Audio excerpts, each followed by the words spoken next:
Well, we thought we'd get through the offseason without any talk of anybody leaving West Virginia. Not quite, my friend, because now the rumor, now, and again, it's a rumor, is that Wren Baker could potentially be a candidate for the Oklahoma Sooners athletic director job. It was announced yesterday that Oklahoma athletic director Joe Castiglione plans to step down. And they are already in the process, apparently, of looking for his replacement. Castiglione, one of the longest tenured ADs in the country, will be stepping away from Oklahoma. What is up, and welcome into this live episode of Couz's Corner. If you're not watching live, no problem. Thank you for joining the show either way. Please hit the thumbs up button as well, whether you're watching live or on the playback. We're talking about Wren Baker. I'm going to tell you why he might take the Oklahoma job, and I'll tell you why he might not take it. Because as of right now, we don't even know if he's an official candidate. All we have is speculation by multiple media outlets who think he would be a good fit or should be a candidate. That's basically where we're at. But anyway, for those of you watching on X, I asked that once the show's over, please come over to YouTube. Check me out over there at Couz's Corner. Check out past videos. Like, subscribe, comment, do all those things. It all helps me out. Now, do I think Wren Baker's going to leave West Virginia and go to Oklahoma? I have no idea. My gut tells me that he probably will not. But I do think of all the AD jobs that have been open, which so far, according to 24/7 Sports, there have been 6 potential AD job openings that Wren Baker has either not even entertained a phone call or has turned down. So Wren so far seems to be happy at West Virginia. But this Oklahoma job feels a little different to me. And I'll go over the reasons why when I go through the monologue here and give you my reasons why he may or may not leave. Now, first, let's look at the reasons why Wren Baker would potentially leave West Virginia for Oklahoma. By the way, second half of this show, this live show, I'm going to talk about why I think Scott Dochterman at The Athletic is wrong about the Backyard Brawl rivalry and why they were too low in his rankings. But anyway, back to the Wren Baker thing. Here are the reasons why I think Wren Baker could potentially leave West Virginia for Oklahoma. Number one, Oklahoma is a blue blood program with a lot more resources than what West Virginia has. He would likely be able to have more resources to spend, especially towards football. We know Oklahoma lives and breathes college football. He's going to have pretty much, I'm not going to sit here and say that Oklahoma is one of the richest teams in the country because I don't think they are, but I do think they have more at their disposal from a resource perspective than what West Virginia has. So that might be attractive to Wren Baker. Hey, I can go to the SEC where they make more TV money, and I can have more money to pay my coaches, more money to pay my staff, more money to pay players in that regard. So that is a reason why the job may be enticing to Wren Baker. And he may want the challenge. And this is not really one I wrote down, but he might like the challenge of being the AD at a blue blood school in the SEC, in one of the top 2 conferences right now in the country, perception-wise, and really even on the field-wise. I don't even think it's debatable. One of the top 2 conferences in the country. The second reason Wren Baker would leave West Virginia for Oklahoma, there's a new president coming to West Virginia. Gordon Gee, who hired Wren Baker, is leaving. He's being replaced by Michael T. Benson. Now, Michael Benson, from all I can tell, has been heavily involved in a lot of things at WVU, even up until today, even though he hadn't officially taken the job. I think it was July 1st or July 7th or somewhere along in there. He became the official president of West Virginia. He has still been involved. He was involved in the head coaching search for the basketball program. They were keeping Benson abreast of everything that was going on during that process. Wren Baker, from everything I've read, again, credit to 24/7 Sports, it appears he was even involved, or they involved him in the search for a new school president. So the leaders at West Virginia see the importance of Wren Baker and how important he is to West Virginia University and the future of the athletic department and thus the school.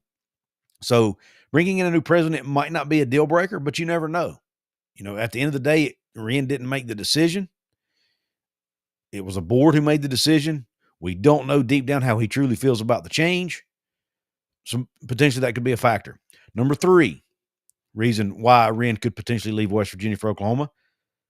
I mentioned the leadership, board of governors at West Virginia. There has been I don't want to say a lot. There has been some upheaval, so to speak. There's been a lot of discourse uh, disagreement, so to speak, at the Board of Governors level at West Virginia. There's been some leadership change there.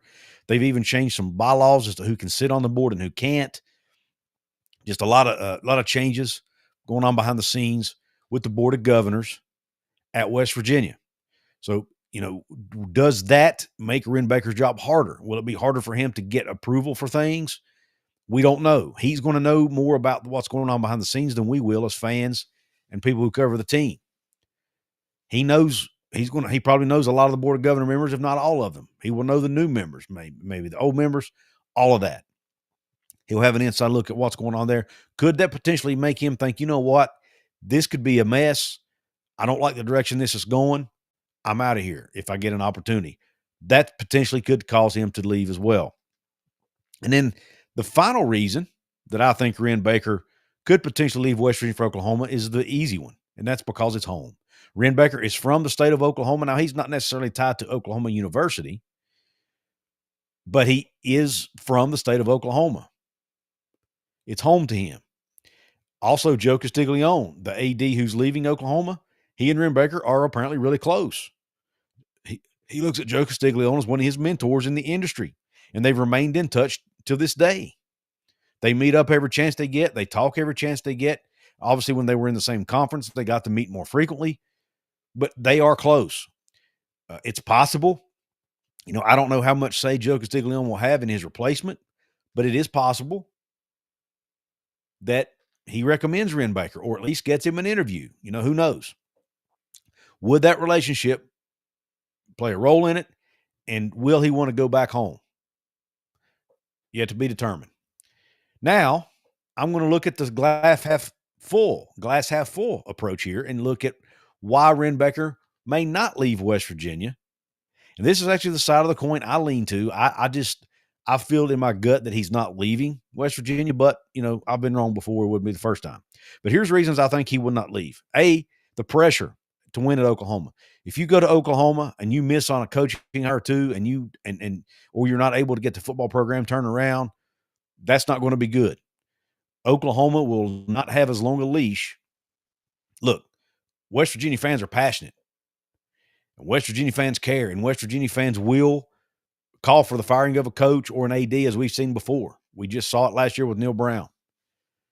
But, man, we are nothing compared to Oklahoma fans. Oklahoma fans take it to another level, man. Sometimes too far, in my opinion. But would he want to go to the SEC where there's that much pressure to win? I personally look at Wren Baker as the type of guy who would probably love that environment. He would probably love to work under pressure. He talks about how he loves to hire coaches. He likes those high-pressure situations. So I don't think he'd be scared of that. As a matter of fact, it might even be a draw to him. But you never know. Maybe he likes the comfort of being at West Virginia and his family, right? Let's look at his family. Would he want to uproot his family, which kind of goes into my second reason. Maybe he and his family have grown to love not only West Virginia University, but the state of West Virginia as a whole.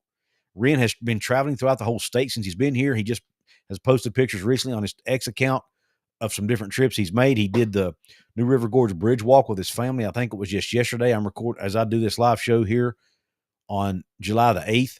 They did the bridge walk. They like to tour the state. They have fallen in love with the state and its beauty and its geography. The people, he seems to like the people.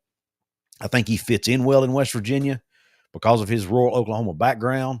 I think his kids and family seem to like it at West Virginia. So, that's a reason he might stay. Maybe they have adopted, I talked about on the thumbnail, would he go home to Oklahoma? Maybe this is his new home. Maybe Wren Baker and his family look at West Virginia as their new home. Maybe they have no desire to leave. That's reason 2 he may not want to take the job. Reason 3, maybe he wants to see things through here at West Virginia. He's done a great job of getting West Virginia to where they are from an NIL perspective. They're going to be fully participating in revenue sharing. He's helped move a lot of things along in that regard. He's obviously made several coaching hires. Most of them have been successful, or at least on paper they have been anyway. He's done a good job at West Virginia. Maybe he wants to see this through. He wants to get West Virginia over the hump, get them competitive in big-time college sports, get them to a Big 12 championship, maybe to the college football playoff, maybe get to see the basketball team go where he thinks they can go. Maybe he wants to see all that through. He wants to see the work he's put in, the time he's put in, he wants to see it through, and he wants to see West Virginia get at least close to the top of the mountain, right? And reap the benefits of what he's helped build. Reason number 4, he might not leave. I mentioned this earlier.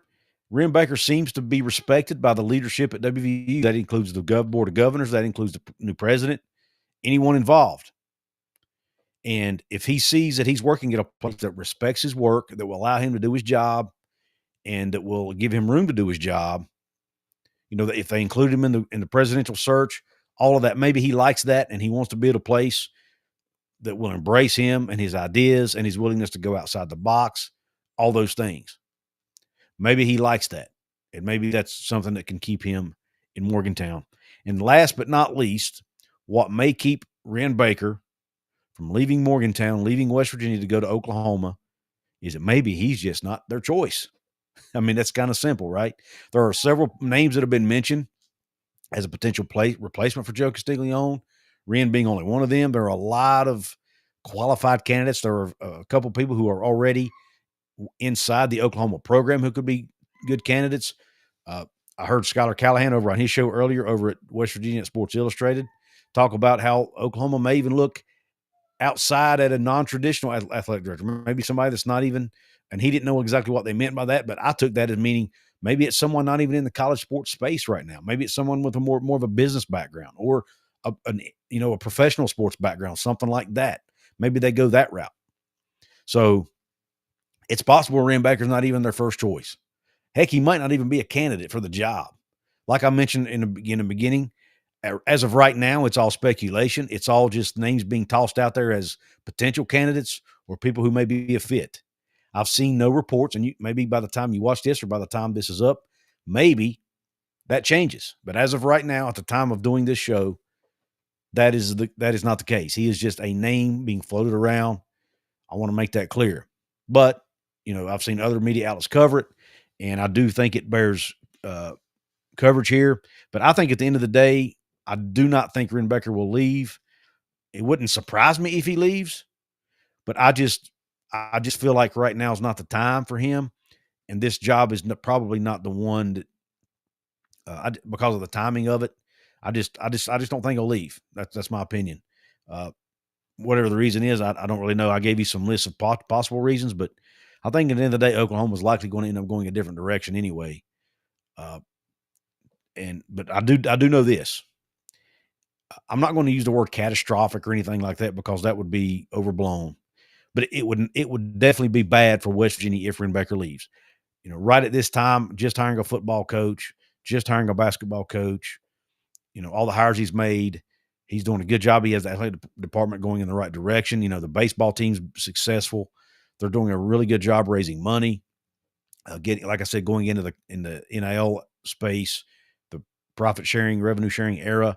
I think he's the type of guy you need to lead West Virginia sports into that era. Now, so I would hate to see him leave. He's also, he's very respected and well liked by the fans. He's done a lot of things surrounding the game day atmosphere that's helped. He's got a lot of other ideas to help increase revenue for the program. I don't want to see any of that go by the wayside. I'd like to see him succeed on all of that and see all that through.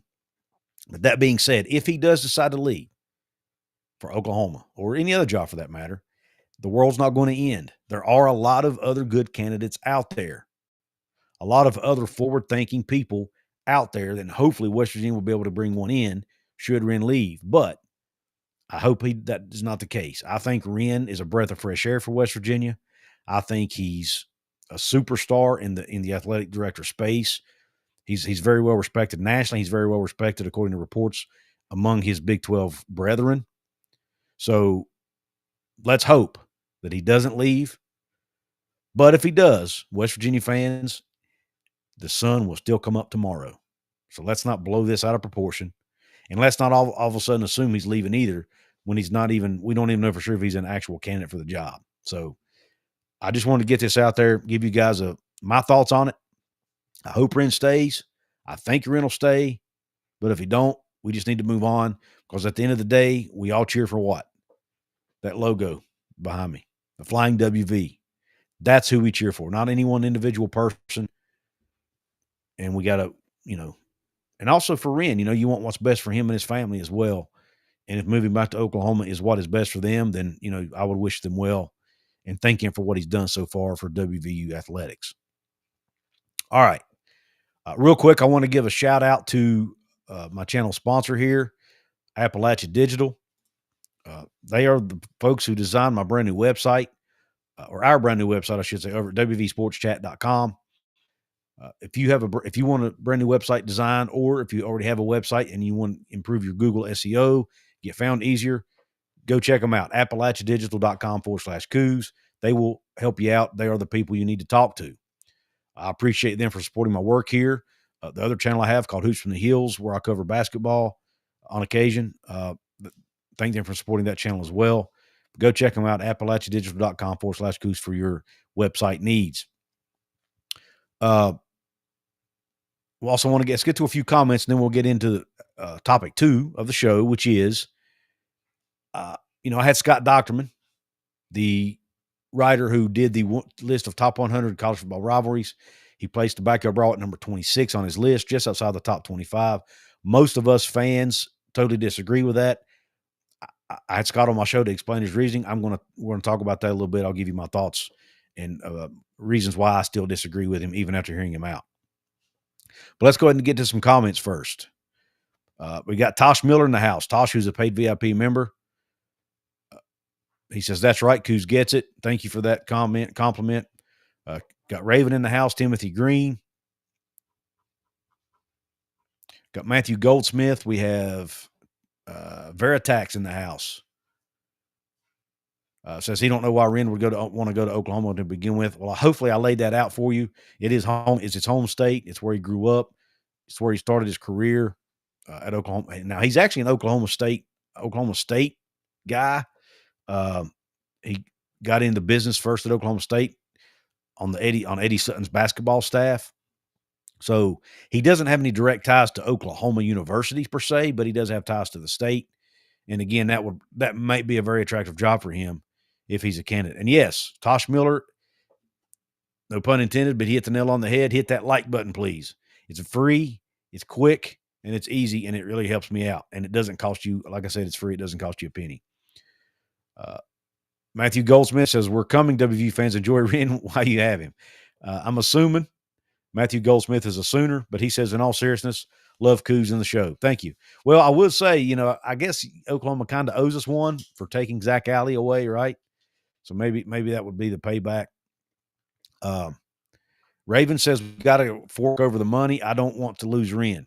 Yeah, me either. And I did read at 24/7 Sports. Shout out to those guys again. I did read over there that apparently he recently got a contract extension that keeps him at West Virginia through 2030.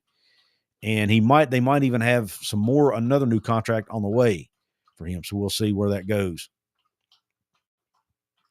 Yeah, I don't want to panic just yet, Raven. I see where you said we can't catch a break. Hasn't happened yet. It's just speculation at this point. We'll see where it goes. Kevin Backus in the house.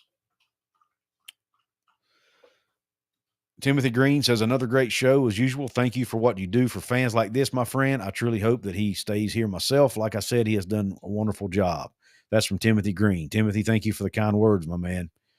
Veritax has another thing that nobody is talking about. It is with all the crazy stuff going on with the NIL and the sharing and equity. Wren might say to hell with college sports. Maybe so. Veritax. Says he could end up in a professional league in some capacity. He thinks he's that good. And that's very possible. Wren could definitely end up in the professional sports world at some point. I don't know ultimately what his goal is. Maybe he just loves being in collegiate athletics. I don't know. I don't know what his career goals are. Wren started out at the lower levels as a correct me if I'm wrong, I think he was a teacher or maybe an AD at a local school, high school or something like that. So he started off there as an educator, I believe, and then obviously was a basketball coach as well. So Wren may like being in that space, but again, who knows? With the way things are changing so rapidly, he may decide one day he's tired of it. We have Shaq in the house, who's another paid VIP member. Shaq says, I hope he stays, but if not, I appreciate what he's done. Absolutely, Shaq, I do too. When Wren Baker was hired, I never really looked at Wren Baker as a guy who was going to be at West Virginia for 20 years. I look at Wren Baker as a guy who's going to come in at West Virginia, make a huge impact in probably a 5 to 10 year time frame, somewhere along those lines, and then find a better job. And when I say better job, I mean one that can pay you better, one that's more high profile, like an Oklahoma, like an SEC or a Big Ten school. Or maybe he want to go, or maybe he would want to go back to Oklahoma State, right, where I think he's got a degree from, so, or at least worked at some point. Maybe that's really the job he wants. I don't know. And Oklahoma State's not a better job than West Virginia, but he actually has some ties to that school. I don't know. Who knows? But again, this is all just conjecture and speculation anyway. We got WVU Mountain Air with Kenny in the house, who's also a paid VIP member. Thanks to a gifted, I think a lot of these folks received gift memberships during one of our last shows from Jake T. And I really want to thank Jake T, whether he's watching or not. Thank him for all those gifted memberships. But WVU Mountain Air with Kenny says, I hope I don't think he will. He know what he means to us. Absolutely. Absolutely. We've got Brumfield in the house. Says it wouldn't bother him if Wren left. I don't like how he handled the Huggins departure. Hate me all you want. I don't hate you for that. I disagree with you, but I wouldn't hate you just for, a differing opinion. Browns and Beers in the house. What's up? Thanks for joining the show. He says, listen to his 3 guys interview yesterday. He does seem to have a passion for education and being in this space, but it is what he somewhat has to say wherever I'm going to be hearing him talk. That's true. Sometimes, they call it coach speak, and in this case, it would be athletic director speak. You've got to try to say the right things, talk around certain topics, talk around certain questions at times. We've got a super chat coming in from Appalachia Africa Twin. Thank you, sir, for the support. He says, people just have zero loyalty anymore. I never expect anyone to stay at WVU regardless of what they get paid. Yeah, man, I that's definitely frustrating at times. I see that. I'm hoping this case is different, but it does get frustrating, especially in today's landscape when we see all these other schools, raking in so much more money. And, it does almost make you expect people to leave, unfortunately. And that's kind of where we are. But thank you for the support, Appalachia Africa Twin. It's much appreciated. Shaq says, one thing I know, if he leaves, it will be a lot better than the way Rich and the Sleaze left. Thank you, Shaq. Yeah, I would imagine so. I would imagine so. And also we've got Bougie Kenny in the house. I like that name, by the way. Says, wait a sec. I remember what Wren said when DeVries left, something to the effect that they did everything to keep him. And now he is entertaining leaving. Man, it's funny how quickly things change. I want to make it clear again. This is a danger of doing one show like this. I've never said he's entertaining leaving. I've only said, and maybe you missed that, but I've only said that it's been floated out there that he could be a potential candidate. So I don't want to paint Wren with this brush that he's looking elsewhere, because I don't think he is. He's had 6 other opportunities that he has not even entertained, apparently, at other Power 4 schools, including TCU, South Carolina, and Missouri, to name 3. We got David Cummings in the house. If he goes, it's par for the course. We have lost so much in 5 years. It's about trying to hold everything together. He made good hires here. He has to do what's good for him. He does. I feel, like I said, I'm going to repeat this again, then I will get to the second half of the show, but I feel like Wren's going to be here a little longer. Do I expect him to be here for 10 more years? Not really. But I do think he'll be here, probably through at least the duration of his contract, which I think, if I remember correctly, is through 2030. So we'll see if that's the case. All right, let's go ahead and move over to the second top part of the show, which is my interview yesterday with Scott Dochterman from The Athletic, where I asked him, for an explanation as to why he rated West Virginia rivalry with Pitt, the Backyard Brawl, why he rated it as number 26 out of 100 rivalries. Most of us feel like it should be much higher because we see the passion in the fan bases. We see the hatred on social media. We've been to the games. Now, Scott's explanation, and by the way, I did an article about this over at wvsportschat.com if y'all want to go check it out. But basically, what he said, he wanted to have criteria that was measurable, right?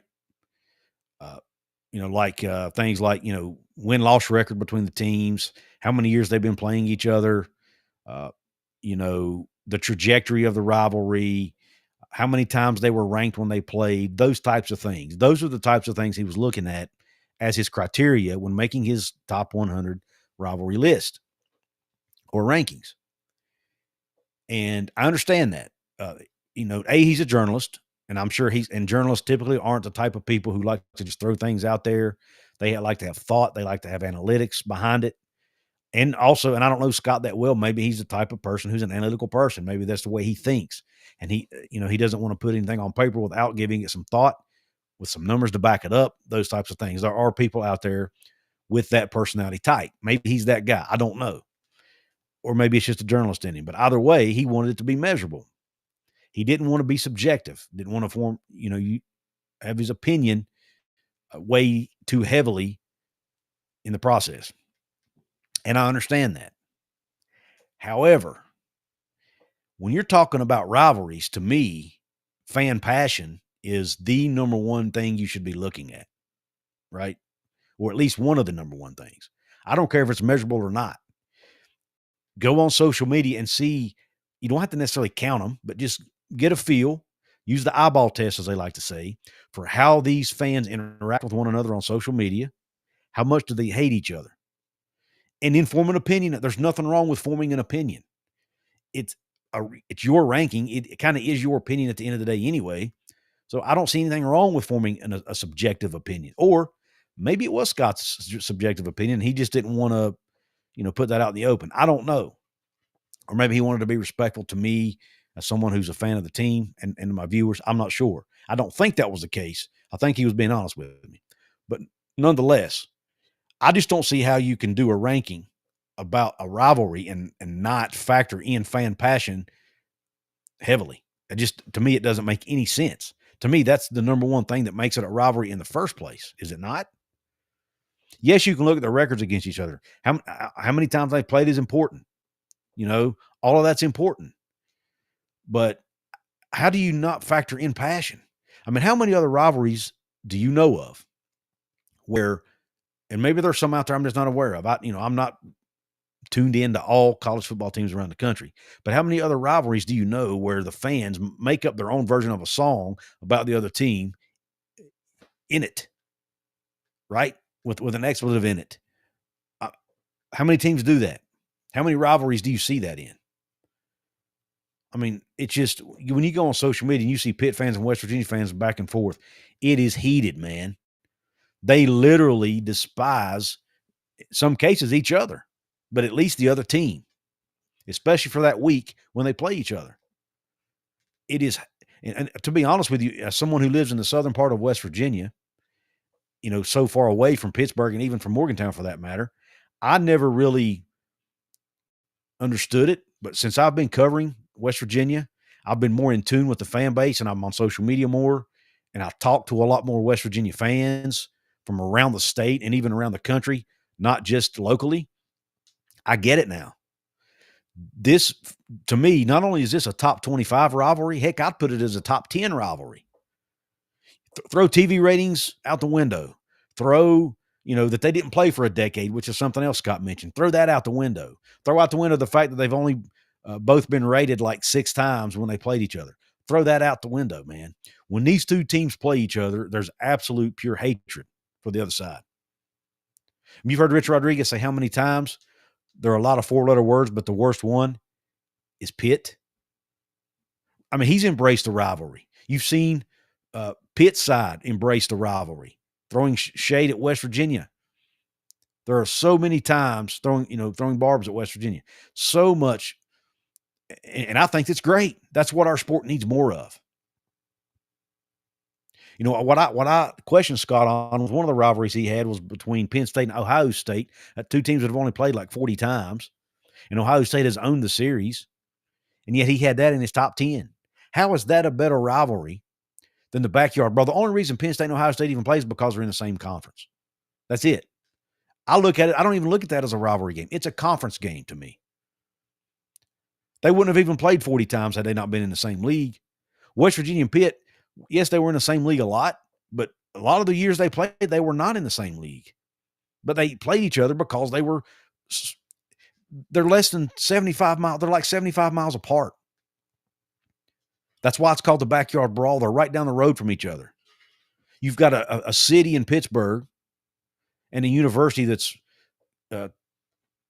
touts themselves as AAU and all these other things versus an entire state of West Virginia who always kind of feels like, we're having to punch above our weight class and prove people wrong. I mean, it's just all the makings of a perfect rivalry. Like Pac-Man Jones said in one of the pregame things, he said, it's your state. It's our state versus your neighborhood. That's what the rivalry's built on, man. It's built on proximity, close proximity. It's built on 107 years of history. It's built, and that's because they played 107 times.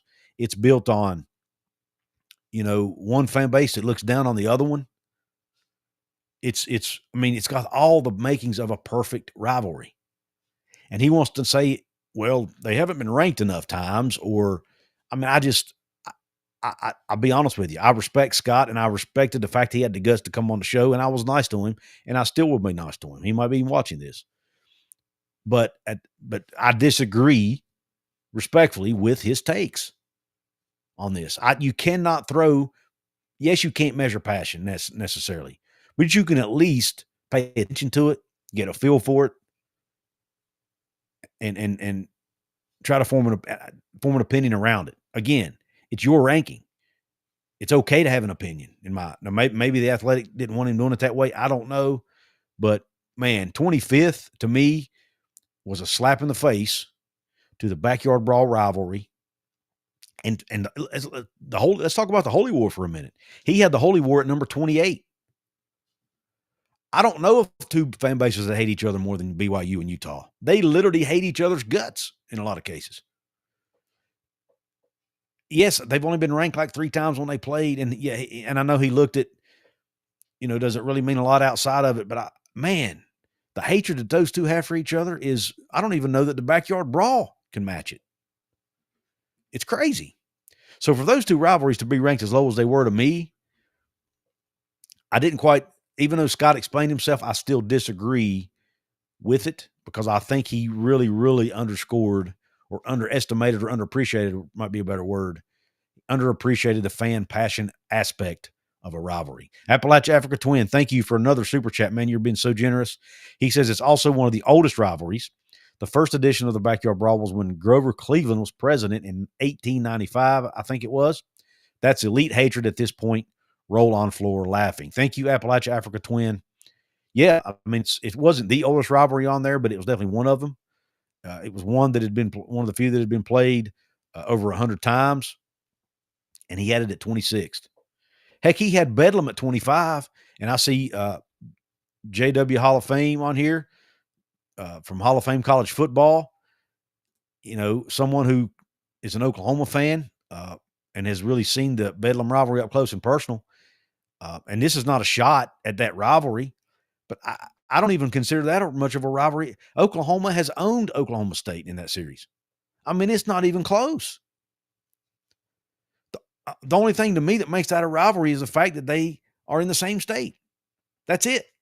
Outside of that, maybe the Oklahoma State fans look at it as a rivalry, but I would question whether Oklahoma fans even do.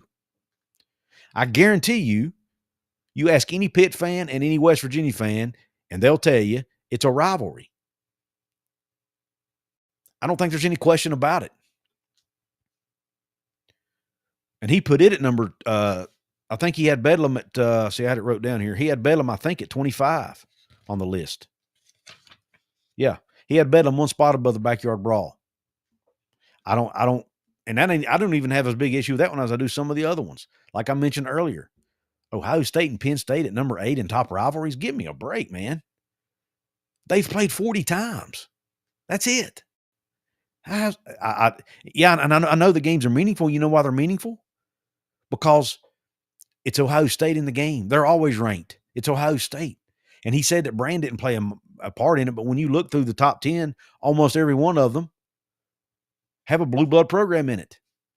So I have a hard time believing that even though he may not have intentionally looked at Brands, it had to be at least in the subconscious part of his mind when he was making this list. I think it affected his decision. It affected his rankings. Maybe not intentionally. And I'm sure he went at it with good intentions. But the ranking to me made absolutely zero sense in a lot of ways. He did have the Army-Navy rivalry top 5. Much respect for that. He had Ohio State, Michigan at number 1, which I wholeheartedly agree with. There were a few other ones I agreed with, but man, I just wanted to get on here and kind of give my thoughts. I do want to, again, say thank you to Scott for coming on the show, having the guts to face West Virginia fans and me, face to face. Hopefully he enjoyed it. It gave him a chance to explain himself. And I respect where he's coming from, but I totally disagree with it. And I think he really, really, really should have taken fan passion and hatred more into the equation, even though it's not, in his eyes, quote unquote, measurable.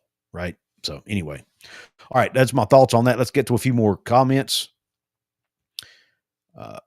Matthew Goldsmith says, sneaky great one with intense hate. Paul Bunyan Trophy, Michigan State. Yeah, that was pretty high on his list too, if I'm not mistaken. And I'm cool with that one as well. I was even cool with him having the Minnesota, Wisconsin? I think he had that at 10. And I disagreed with that until I read more about it. That one actually is pretty darn good. I think it's dead even, like 63-63 or whatever. And with like 8 ties or whatever the number was, and they've played over 100 times, that's a pretty darn good rivalry right there, if you ask me. JWS says, a bunch of hostile Mountaineers. We can be, brother. We can be. Veritax says, then from there, let me see what he says here. Timothy Green says, Oklahoma State won the last get-together between Oklahoma and Oklahoma State, so I don't know if there'll ever be another one or not. I hope so. I think rivalries are the backbone of football. Absolutely, especially college football. What's up, Luke Bart? Thanks for joining the show, man. Got Daniel Gigax in the house. Thank you for joining the show. Me personally, Luke, I would probably I haven't sat down and went over the list with a fine-tooth comb, but I would probably put the Backyard Brawl in the top 10, at least top 15 in college football rivalries. I just think it's hard to find 10 rivalries with more hatred between the fan bases, and to me, that ought to mean something. I know the 10-year gap hurt it a little bit, but I think over these last 4 years, we've been able to rekindle that fire and that passion for the rivalry again. I hate to see that it's going away for 3 more years. That does not going to help it. But I would say it's a top 15, if not top 10 rivalry. But, I'm also biased. So, heck, I think I've put it top 5 once before.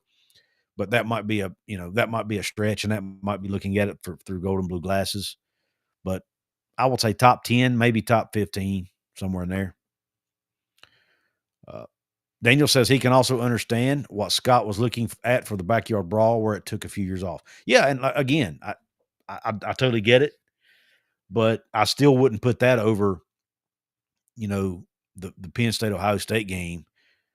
Again, the only reason that game ever has meaning is because it's played between 2 teams who are typically ranked, which to me doesn't really matter that much in a rivalry game. I think that's the whole point of a rivalry. It doesn't matter if you're ranked or not. The game's meaningful either way. To me, that's the whole point. See, to me, this list, you could have just called it the 100 most meaningful matchups or something like that instead of rivalries, because some of these I don't even look at as rivalries. They're just important games that are played almost every year. Some of them because they're in the same conference. But anyway, but I do want to point out is any fans who said anything mean or ill-intended or had ill intent towards Scott Dochterman is ridiculous. The guy's a writer. He's writing about college sports, for crying out loud. It's not life or death, right? So for anybody to personally attack him, which I think happened, call him names and all these other things, out of line, out of hand, shouldn't happen. And I apologize on the behalf of any West Virginia fan who may have done that. And I'm not sure if it happened or not, but anyway. Matthew Goldsmith says neither PSU or OSU fans consider that a rivalry. Exactly. So how is it a rivalry? If the fans don't consider it a rivalry, then to me it's not a rivalry. I don't It's just an important game, right? And there's a lot of those played every year. So, let me see what else. What other comments we might have in the house here? Shaq says for sure. He's answering something in the chat. What's up, CFB Plus? He says he's just joining the show. Thank you for joining the show, brother. Browns and Beers says on another sports channel I listen to associated with the Browns, but the guy said that as fans we shouldn't pregame sadness. Essentially, don't assume the worst case scenario until it happens. That's a fair statement. And us West Virginia fans are bad about doing that. I know I am. I'm sort of a pessimistic guy by nature at times. So I have a hard time not being glass half empty. But that's a very true statement. Very true statement. Shaq says, speaking of money, I was told the other day by someone very close to WVU football that some players, when asked to go see kids in the children's hospital, will not do it unless they get paid. Yeah, that's a shame, man. I hope that's not true. But I will say this: out of 105 football players or whatever they have on the roster now, you're going to have a few guys who are like that. You know what I mean? It just is what it is. You can't expect all 105 of them, I guess, to be willing to do that. Although they should. It's just, it's human nature. But it is a shame. I think it would really mean a lot to those kids if they went and saw them. They look up to those football players as I don't like using the word heroes in that regard, but to a degree, they look at them as heroes. So yeah, I hope that's not true, Shaq. I really do. Tosh says it's not about us. Ren has to do what's best for him and his family. Absolutely. And I hope that they want to stay in Morgantown. That's what we got to hope, right? And I think at the end of the day, he will. I really do. JW Hall of Fame says it's a blood feud, which is just as important, Couz. Technically, Bedlam is a rivalry. OU fans look at OSU simply as little brother. Interesting. Appalachia Africa Twin with another comment. He says, Couz's Corner, let me make you feel better. The Mounties will be eating fried putty tat 9-13-25 and celebrating a 4-touchdown victory. Well, Appalachia Africa Twin, man, I really hope you're right. That would be awesome. By the way, cool little side note that I forgot to mention. My daughter actually won 2 tickets to that game. My future son-in-law, soon-to-be son-in-law, was really wanting to go to the game. Did not really want to did not want to, buy season tickets because they're not able to make that many games. And, with pit tickets not being available, not single game or through the, mini plans, thought he was going to have to miss out on the game because the secondary market prices are probably going to be outrageous, probably even more than season tickets. So he thought he was going to miss out. Well, my daughter had signed up to win tickets through the athletic department, through the ticket office somehow, and she won them. So now my daughter and soon-to-be son-in-law will be attending, if all goes according to plan, we'll be attending the Backyard Brawl. So that's pretty cool. We don't win a ton of things here in the Walker House. We're not usually the lucky type people, but she did win that, which I thought was pretty cool. She actually got the email on the phone call yesterday from someone at WVU in that department. So she didn't think it was real. I had to Google. I went on the WVU website and looked up the name of the person who called her and said, hey, this is legit. She actually works there. So that was pretty cool. But anyway, I'm going to jump off of here and let me read this comment from Timothy Green real quick. Very nice comment. He says, I would like to thank the chat and everyone in it. You guys are very educated in your sports talk. Thank y'all very much. I learned a lot listening to you guys, believe it or not. Let's go Mountaineers. Very nice comment, Timothy Green. We appreciate you, brother. You've always been, gosh, man, you've been with me probably from the beginning. So I really, as well as several other people in here, I really appreciate you and appreciate you always being kind to everyone. You just seem like a good dude, man. We appreciate you. We got another super chat. Oh my gosh, man. How generous of you. Appalachia Africa Twin with the super chat. Says this is for your daughter and future son-in-law for food for the Backyard Brawl game. Brother, I thank you a lot for that. It means a lot. People like you, all you supporters here in the channel, whether even those of you who can't donate, I appreciate everything you do for me and all the support you give me. Don't forget to hit the like button on your way out here in a minute or before you leave. If you're watching this on the replay, you can hit like there as well. I will be sure to pass that along, Appalachia Africa Twin. Thank you so much, man. Danny Pritt says, missed the first part of the show, but if Wren leaves, it'll take 2 or 3 years to get another in place. We have been snake bit for sure. Great job, Couz. Thank you very much. Thank you, Jonathan K. Martin. By the way, Jonathan is my partner over at the website, wvsportschat.com. Go check it out. We are making progress, man. We're starting to make some waves, make some noise in West Virginia written media, print media, or online media, whatever you want to call it. wvsportschat.com. Go check out the content. We've got several writers over there now that are putting up content. Jonathan being one of those. I'll throw up some content once in a blue moon. We've got Jonathan Gravely. James Gravely. We've got Shauna Rose. RJ Rice puts up some content once in a while. We've got a few, one or two others that we may be adding to the mix. So we've got big things coming, big things going on at WV Sports Chat. We are growing. So please come up, support us over there, wvsportschat.com. If you like written content, that's the place for you. All right.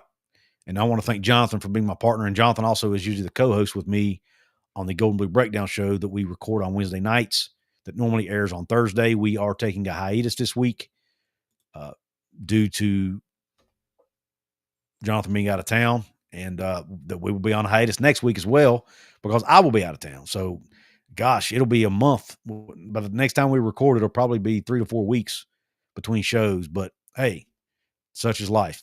Come football season, man, we're going to be bringing you guys weekly content. So, buckle up for that. Again, thanks to Appalachia Africa Twin for the very generous donation, for the support of the channel. Thanks to all the paid VIP members scrolling along the bottom of the screen. These are the random shout outs that I do on every episode. Want to give a shout out. Some of these are also, some of these are new paid members. They are Jay Bird, Jeremy Vincent, Tosh Miller, Steve Moser, Sasquatch 304. Thank you all for being paid VIP members. Don't forget, if you want to join that club, if there's a join button below on your device, you can hit it. If not, go to my channel homepage. Right beside the profile picture of my logo, you'll see a join button. You hit it, it'll explain the 2 levels, the perks that come with each level, and you can decide which level you want to join. And it's a very inexpensive way, if you can afford it, a very inexpensive way to support what I do. But again, if you want to support me for free, all you have to do is hit the thumbs up button, subscribe to the channel, share it with your family and friends. It all helps the YouTube algorithm. And drop a comment. Let me know what you think about the topics we discussed on the show. I appreciate you tuning in. Hope the rest of your day is top shelf. God bless, and Q Country Roads.